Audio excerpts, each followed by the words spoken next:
Muchos diabéticos no quieren entender que para mejorar su salud necesitan cambiar sus hábitos de alimentación. Y con esto me refiero a que deben de dejar de comer alimentos que no son para nada saludables, como el arroz, las papas, alimentos con harina y entre otros.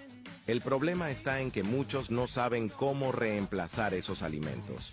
Por eso es que queremos ayudar a esas personas con más de 200 recetas deliciosas y muy saludables. Si quieres obtener nuestro recetario, comenta la palabra libro